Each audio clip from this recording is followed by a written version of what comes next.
Back when I was applying to law school, I was what they call a splitter applicant. Not by choice, of course, but because I had a low GPA.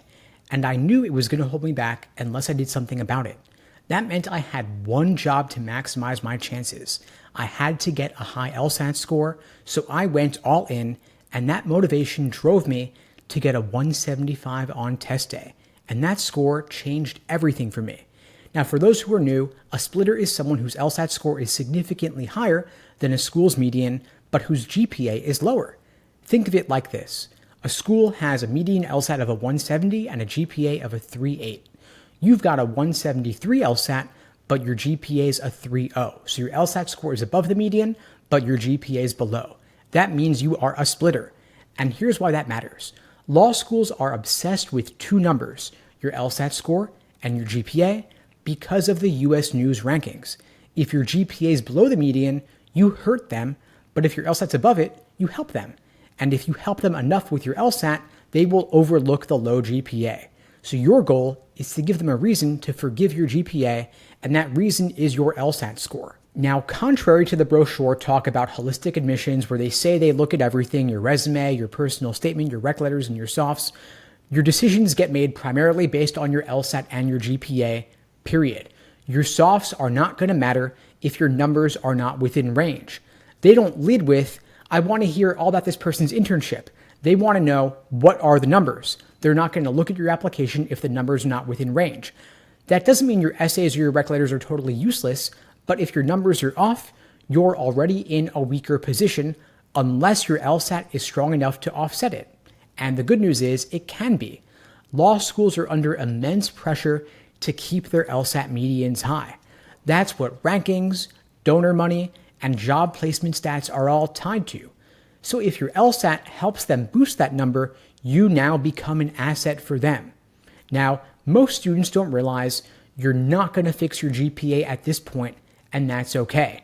If you're already a senior in college or you've already graduated, your GPA is pretty much locked in. You can't go back in time, and you can't redo all of undergrad as much as you might want to. Sure, you could go to grad school and get a master's, but that's not going to change your LSAC calculated GPA, which is what matters in law school admissions. Let's say you retook 3 classes from undergrad and boosted your GPA from a 3.0 to a 3.1. You're still not going to hit the median for most top law schools, and you've just spent months for an insignificant bump that's not going to change their decision anyway. But now imagine you raised your LSAT score from a 163 to a 171. That is an 8-point jump, and that's the kind of number that law schools are going to notice, and that's the kind of number that gets you scholarship money. So if you're asking yourself, should I retake undergrad classes to raise my GPA? Absolutely not. Instead, spend that time on the LSAT. Now you might be wondering, is it too late to take the LSAT for this cycle? Not even close.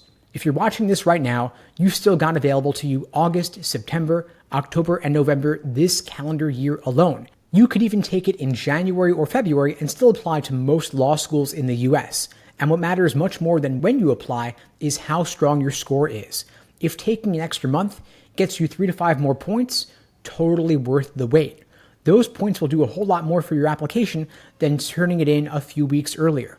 More points on the LSAT means you're getting into better schools and you're getting more scholarship money. Every single point matters. And of course, the good news is, if you're taking the LSAT in 2025 and beyond, the LSAT just got a whole lot easier to study for because logic games are off the test, replaced by a second scored logical reasoning section. No more conditional diagrams, no more rule mapping, no more games at all.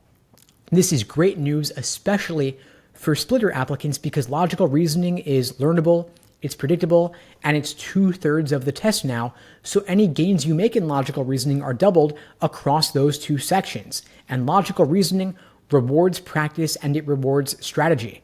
You don't need to be naturally good at logic to get better at it, you just need to put in the reps and reflect on your mistakes. So don't overthink the changes to the test, because law schools don't care which version of the test you took. They're never going to ask you whether you took it with the games or in the new format. They only care about the number that you get at the end of the day. Now here's the LSAT prep framework I use with my private students called the LASER approach. LASER is an acronym standing for Learning, Accuracy, Sections, Exams, and Review, and it's what we use when we create personalized day-by-day study plans for our students. L is for learning, where you start by learning each section of the test. You're not timing yourself, you're not rushing, you're just building a strong foundation in understanding the structure and the logic of the questions.